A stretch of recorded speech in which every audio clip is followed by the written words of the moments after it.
I created him, you know. Without me, the great green prophet would have died as one of the loads of boys on Ork. But then, he got shot in the head fighting the humies, and his mate brought him to me. That's when things got interesting.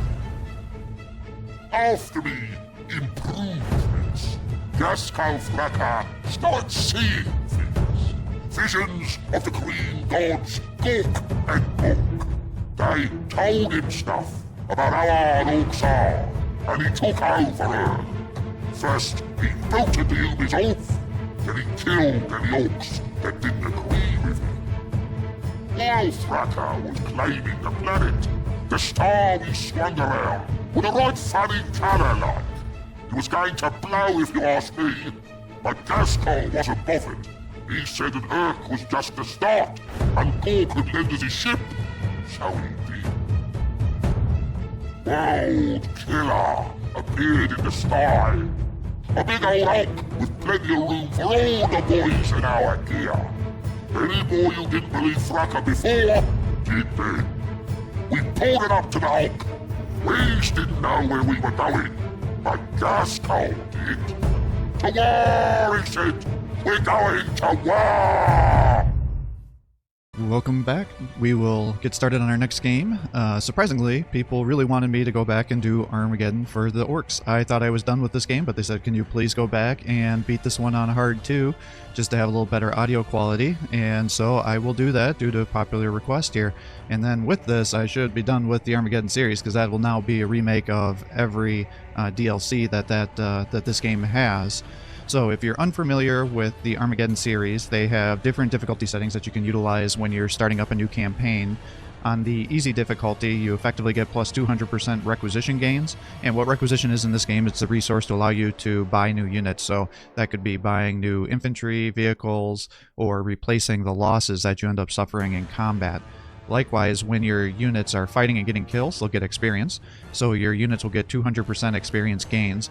Now, early on, the experience buffs are not very good. It takes some time, but over the course of the game, if you really have highly experienced units, it's not uncommon for them to do double, if not more, damage than inexperienced units, and they tend to just be all around better. So it's definitely very, very important in this game, especially if you're going to play on the harder difficulties, not to suffer significant losses, because if you have inexperienced troops by the end of the game, and especially if you've been real sloppy with your play and have suffered a lot of losses, then you're not going to have the requisition to be able to beat the final campaign missions, because they are quite hard, because for a lot of the game, at the beginning you'll start out fighting against the Steel Legion, which isn't too hard because there's just a lot of units and they're very squishy, but by the end you're going to be fighting the Space Marines, and as you can imagine, they have a lot more damage output, more health, more armor, so they're definitely going to take it to you, so you need to save up, and then you can transition to Titans and things at the end of this game.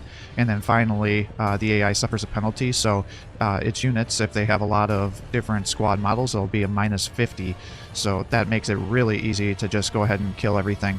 I don't find playing on the easy difficulty very fun. It's just almost mind-numbing. If you just wanted to blow through the game to see what the campaign is, that would really be my only recommendation for playing the easy difficulty.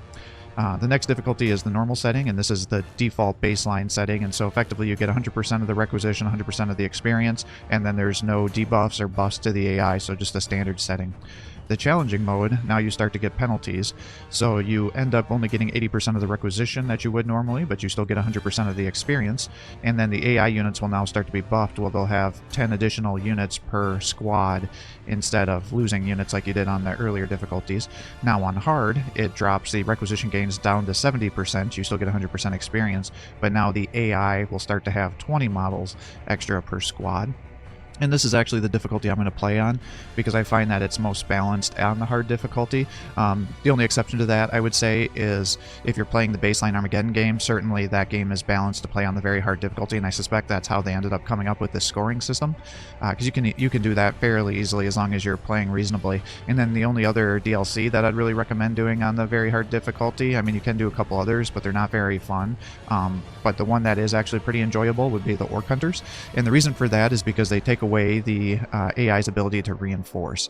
And so I think looking at the very hard difficulty, if they had just done all the DLC and things like that where the AI is not reinforcing, I think it would be much, much better. Because what the issue is you'll be playing missions where there'll just be a bunch of cities all grouped together, and then unless you have indirect fire, you're going to have trouble getting in there and getting kills. And then if you're fighting units that have 100 to 200 models per squad, and you're attacking them with a unit that has 10 units per squad, as you can imagine, just the sheer amount of shots and then melee attacks, everything else, do not work out in your favor, and it can be very, very hard to kill those units. So it's not a very fun experience. Likewise, to kind of just show that, so on the very hard difficulty, you get 70% of the requisition, 100% of the experience, and now AI units will have 50 models additional to the squads that are on the field. And then there's already units on some of these maps that have bonus units because they're supposed to be like extra strong or powerful. So as you can imagine, you have somebody that has 75 units. Well, now all of a sudden you've almost doubled them to what would that be, 125? So that just gets to be ludicrous, especially if they're real powerful units like armored knobs and things like that, or tank boys who can just blow apart everybody else. Because even your artillery sitting there and attacking with everybody, you may only be able to do like kill two to three full squads with your army per turn. And when you're talking about a map that has 50 to 60 units on it, that can just get to be very frustrating. And then the damage rolls are real variable. So if you are going to play on the very hard difficulty, just be aware that you're going to need to save frequently, and then you're going to have to reload turns over and over and over again to make sure that you can get enough kills on units, get high enough damage rolls, and then make sure you don't just have a terrible RNG, because you can literally go from one-shotting and killing a high-value unit to doing effectively no damage on a grazed hit, and then they kill a bunch of your units. So there's definitely a wide variance in the RNG on this game, and that's part of the difficulty with it, and kind of the main area of frustration. Now, Slytherin did release a modding pack for this that one of I guess I would call him an enthusiast, developed around this game, and that allows you to change some of the values to try to make it more balanced if you are going to play it on the very hard difficulty.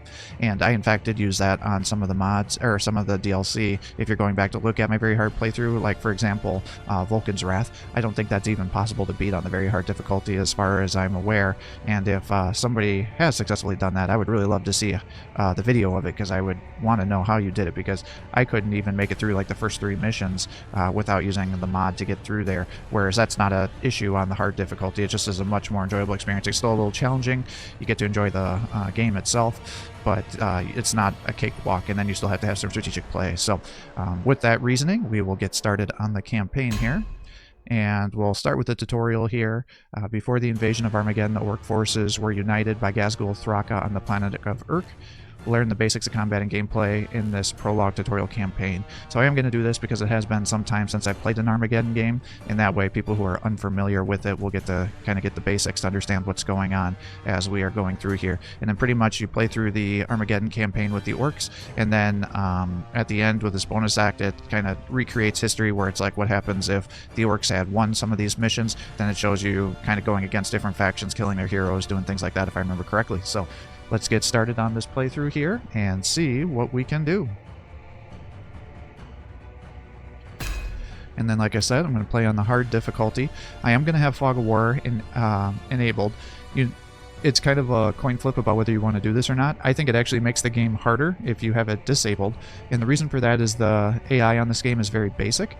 And so if you are going to play on the hardest difficulty, you for sure need to have Fog of War enabled, because if you turn it off, the AI will get to see all of your units, and effectively if there's a unit within range of movement and attack that they can kill, they'll just attack you. So you actually suffer way more losses if you have the Fog of War disabled, because with it enabled, then only units that are visible will activate the AI, and so that's effectively how you beat the Imperial Guard and the Orc Hunters and some of these other campaigns on the very hard difficulties. You literally have to use your scouts to try to get vision on units, wipe out the unit that has vision of your troops, and then it won't activate the AI on their turn. You just slowly push through the map, getting kills while trying to weaken them down to limit the amount of losses you take. So just keep that into consideration. And then I will have the undo button enabled too. In case you're unfamiliar with how this works, is it's very, very easy when you're moving around all these different units to have a misclick, and then misclicks can be devastating in this game, especially if it's a unit that's really experienced, leveled up, that's really good. It can just absolutely get killed easily if you overextend. So with the undo button, what it allows you to do is as long as you have not discovered enemy forces on your movement, you haven't attacked, you really haven't done, or reselected a new unit, you can undo the movement of that one unit. Now you can't undo multiple units, it's just whatever unit is selected, but if you don't have it selected, you accidentally off click on your misclick, like you have 2 clicks, then you're in trouble and you just can't redo it. So just keep that into consideration. It's not something you can really abuse very easily here. I suppose if you were to like move a unit, go back and forth, back and forth, back and forth until you find something, but I can't imagine somebody's going to want to do that. And like I said, we'll do it with the hard modifiers here to be able to get a good challenge here and get to see what the game is all about here. And like I said, if you wanted to see the very hard difficulty, what it all includes, certainly you can watch my playthroughs with the very hard difficulties, but they're very, very poor quality videos, I must say. They're the very first videos I uploaded, and it was using a laptop that I think was already pushing 12 years old, so it was barely able to do any sort of recording software and processing, even with an older game like this. So as you can imagine, I think I had like an old headset or something that I had found in the closet too, so the audio quality and things are not very good. But if you are struggling on the very hard difficulty and you're trying to do that extreme challenge, I do show you how to get all the bonus objectives on the DLCs on the very hard difficulty. And I go through all the branching paths so you can see all the dialogue and story options to try to decide, min and max your way through the campaign to decide which way you want to play to be able to do it. Like I said, it's definitely feasible on the base game and some of the DLC, but other ones it's damn near impossible. So with that introduction, we will get started.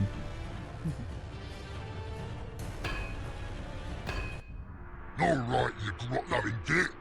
We've got a job to do. You're with me. Together, me and the boys gonna go and smash that Yumi base up real good. Should be a right laugh.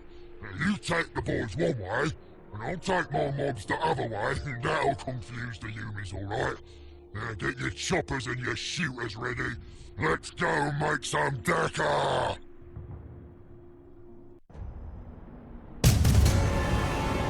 Alright, so in this exercise you're equipped with a mixed force of units and must capture all the victory hexes. And generally you want to have a pretty balanced force here, because if you go just with high tier units, then they may not be able to kill enough, and that's just telling you that this is the tactical map, so you can move around, you can scroll around on the map, left click to be able to jump to different locations, select a unit and then left click to have them move. So as you can see, we've got the orcs here, and then every one of these little white dots that you see on the screen, those are areas that are within the movement range, so you can move and attack. But you can't attack and then move, so you can't like kite units around. And then if you look at their different weapons here, you can see that there's different weapons that each one of these guys have. Some will be ranged, some will be melee. So like these slugger boys here, they have a range of 2. This is a artillery piece, so you can see he's got the crusher cannon with a range of 1 to 4 and 2 big shooters with a range of 1 to 3. And then you get the attack. So what I'm trying to do is just weaken down some of these units here, because these guys unfortunately do not have a ton of armor. So I don't want to suffer a bunch of losses. So even though this penal legion only has the las guns here, it's still going to potentially do some damage to my guy here, and it did. Now different units have different HP values. So as you see the 10 on the bottom there, that's how many units are in the squad. And so you can see each one of those green ticks is an HP of a unit, and the squigs, which are the little orange guys there, they have 100 units in their squad, so each one has a 1 HP. Same with the sluggas and the burnas there, whereas the vehicles have multiple HP per unit here. So as you can see, even though I suffered some damage, it was only 1/4 there, and if you use that button there, it will allow you to restore HP and morale. And what happens in this game is the more times you attack or you get attacked, you'll suffer a morale penalty, and the more morale hits you take, the less accuracy and less damage your guys do, so it can definitely be a big deal. And then this is just saying that it can auto-save after every turn. We got some more penal legions. Now unfortunately these guys are in cover, so that means that they can get some defensive bonuses against range here. Oh, and that's just talking about the morale that we already discussed.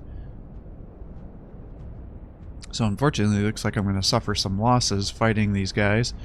So generally the cost, so you can see the cost of these guys is 85, so that means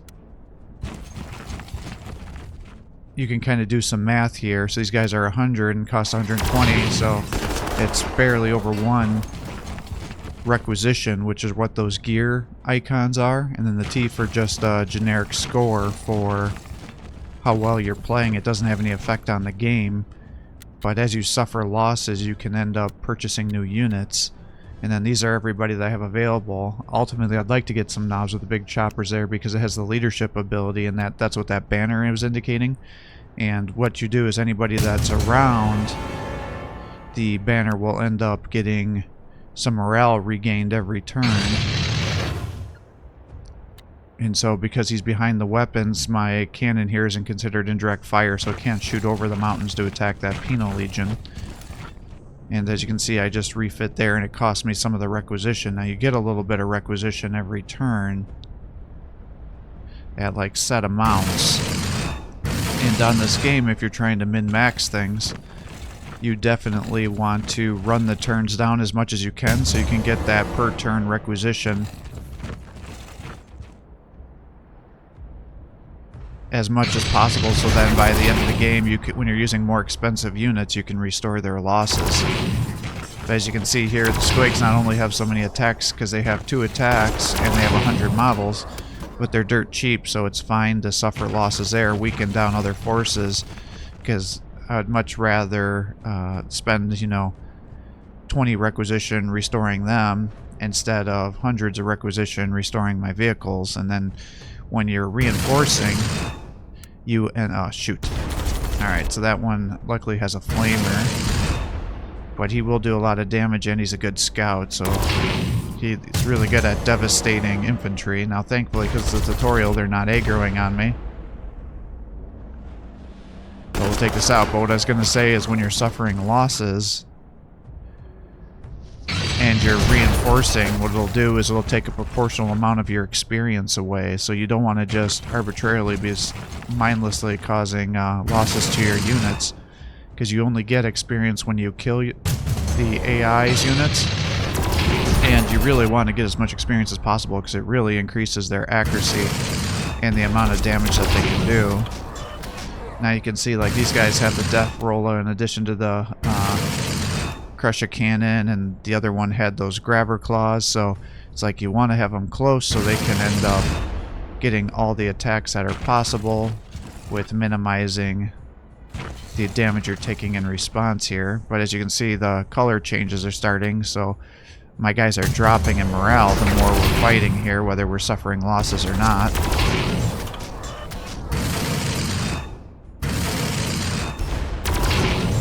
Alright, we dropped those guys. Captured that. So now we just got one more point to take. And so that little banner is the morale, so it only goes up to 100. So as you can see here... Oh, somebody saw me. So not only does the vision affect us, and we're using it to that advantage, it affects our enemies too, so they can... If they get line of sight on us, like they have a unit like that last cannon there that had 3 vision, whereas the rest of my guys all have 2, they were able to lay eyes on me before I could get in to attack them, so... And now trenches are just like the fortification, so you suffer reduced range damage, but you take full melee, so then you typically want to have guys that have melee to be attacking and getting past some of those defensive bonuses, but at the same time you want to do as much damage as you can possibly to your opponent here. And then it also affects the terrain, or I should say the terrain affects the movement, so vehicles that don't have tracks or aren't super large vehicles, super heavies, I guess, well, I guess I can't even say super heavies because some of the super heavy tanks still suffer the movement penalty, but... So here we go.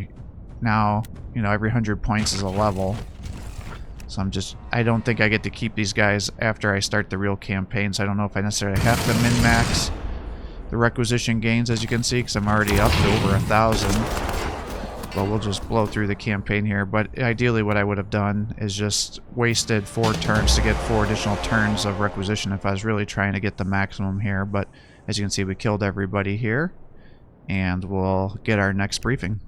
I see you're learning fast. Not bad for a famous brain. We're gonna need some heavier stuff to take that final Yumi positions. So, get ready to use that head of yours and think quick.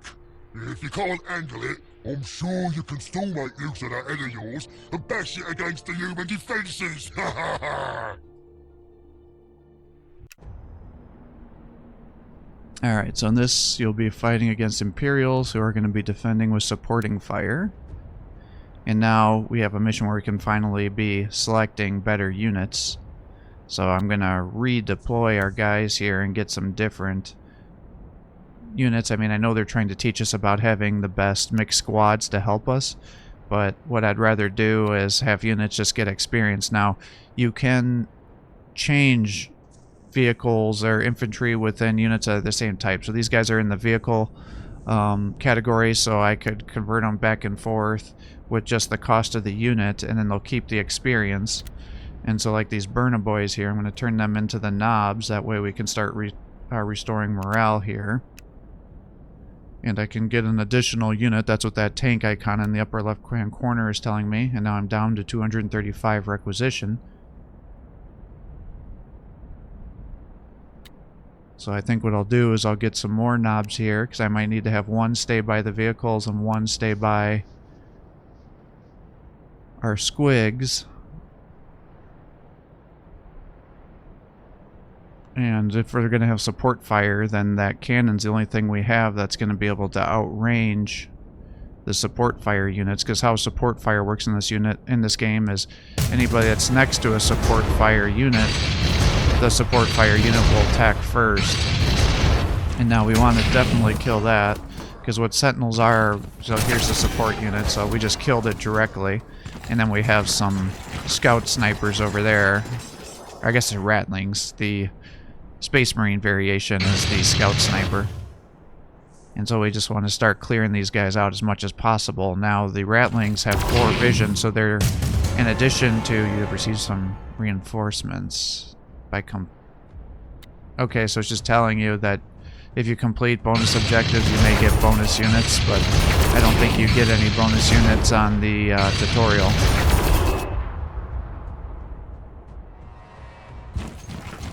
So as you can see, I'm moving those knobs over there so they can start restoring morale to those cannon artillery here. And then if people are going to die, we want it to be the squigs.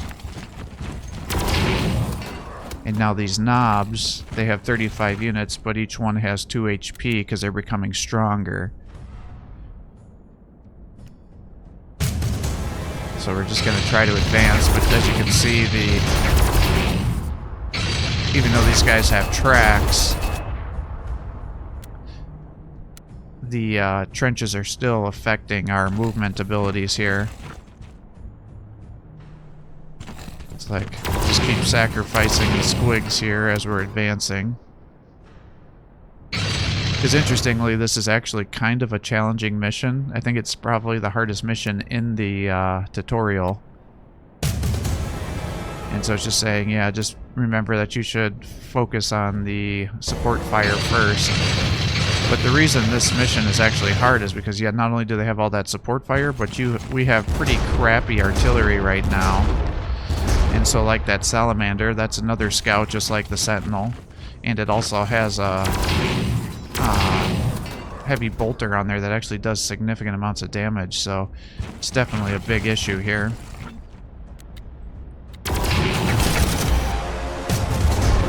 And it can do decent damage to my vehicles. So as you can see, I mean, we varied anywhere from doing like 5 damage per attack to doing nothing, so we'll just have to sacrifice some knobs because we got to keep pushing through here.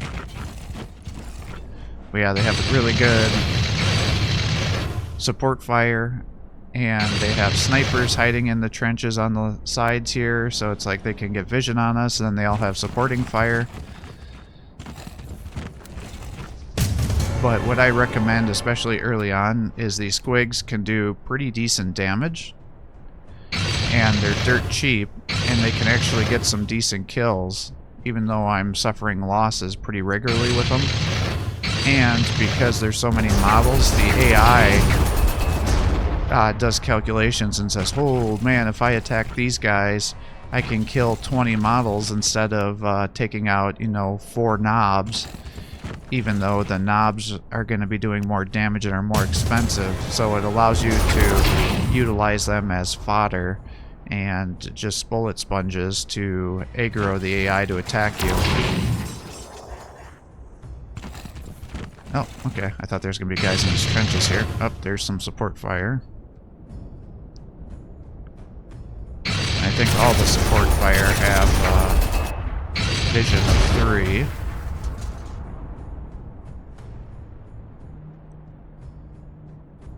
So I guess let's just keep moving the knobs up here, restoring morale to the ones that we need to, so we can keep getting them to level as much as possible. Each one of those banners is 100 points. Yeah, see? Okay, so there are snipers up here. I was gonna say, I thought I remembered that being a thing. Now, unfortunately, we've got the Vulcan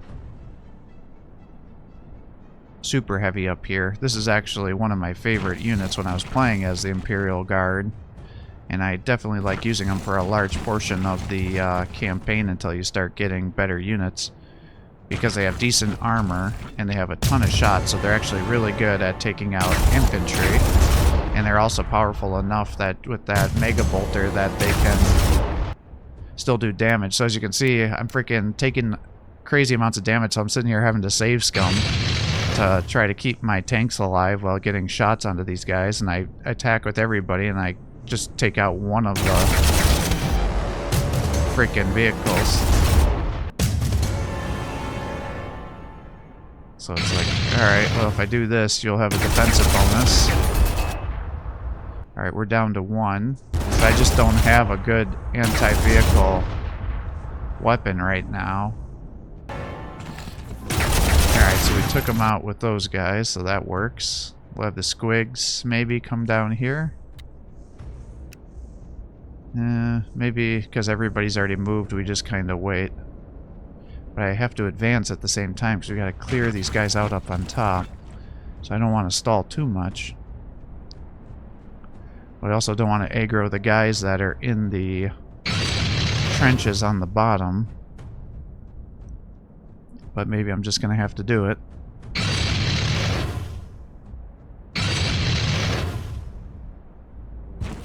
And we'll move through, I guess. Yeah, see, support fire and snipers. Let's rush in there, boys! I claimed this Yumi base and I'm gonna...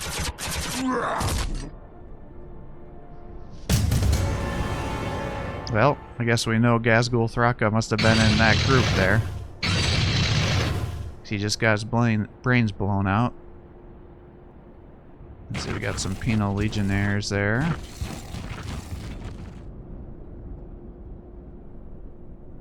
Let's just move you up. Oh, we got some snipers up here too, it looks like.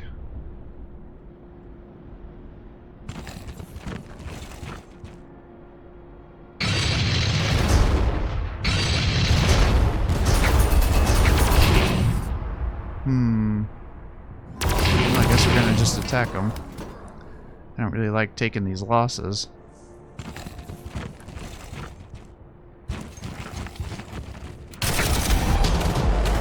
Alright, so as you can see again, the AI is calculating that it's gonna do all this damage and get all these kills.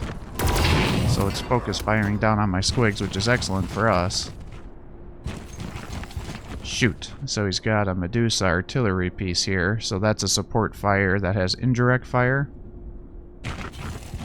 But it also has a bolter, so it's doing damage to us. But we need to kill these dang snipers here. Of course, he's getting bonus fire onto us whether we're nearby or not. Well, I guess we just got to attack. Alright, because I can't have him getting vision on all of our guys. Yeah, if I do that, though, he's going to see me. Well, I guess we'll just take out this tarantula turret down there.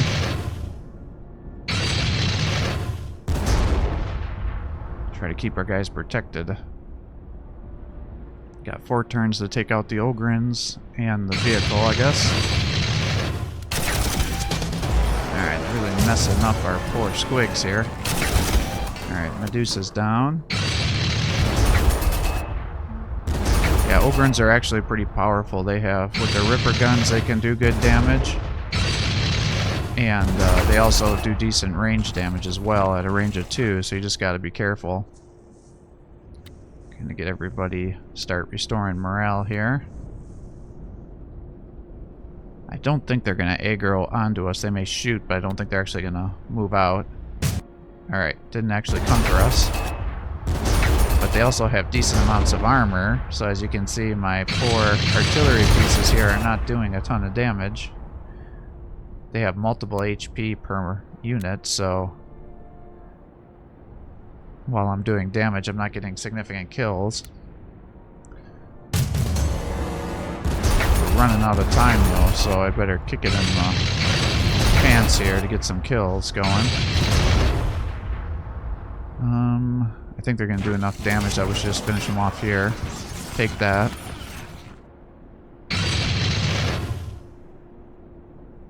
And we shouldn't really have to come down here at all, but we'll just kind of position in case they run up here trying to capture it back. Doesn't look like that's a thing.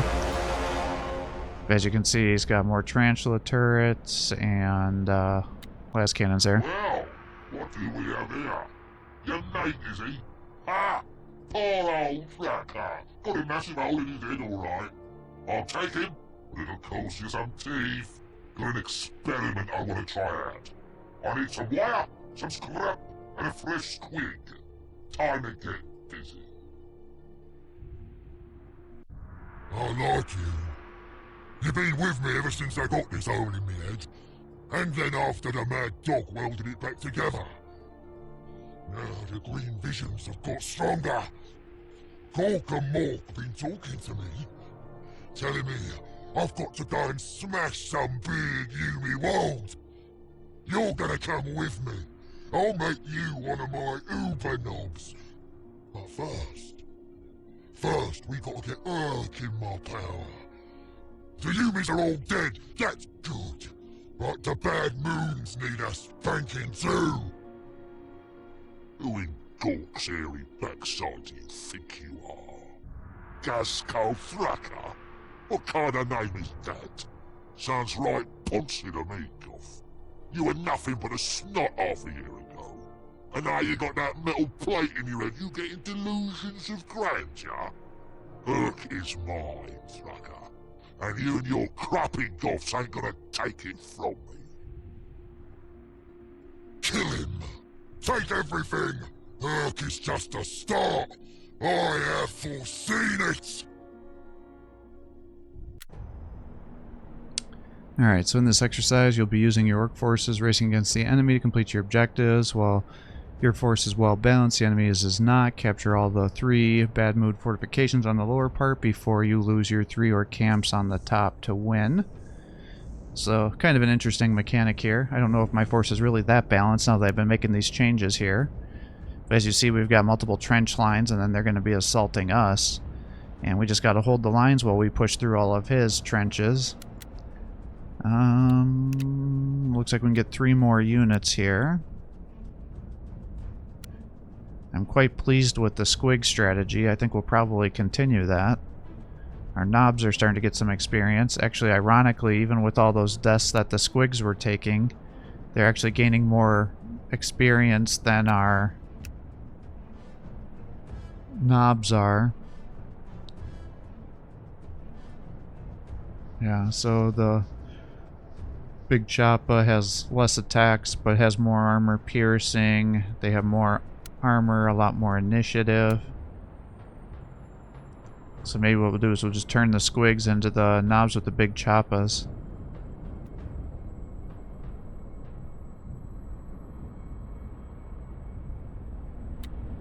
I guess we'll go with some more artillery, because at least we can shoot the guys that are in cover.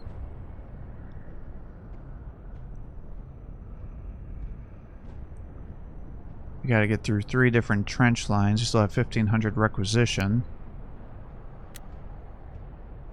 Bomb squigs. I just don't know if bomb squigs actually blow themselves up or not. It makes me worried because they only cost 50. So I guess we'll get our forces deployed here and then get started on the next mission. So thanks for watching. I hope you're enjoying these videos. If you are, please give my channel a like and subscribe to encourage me to post more content for you. Have a great day.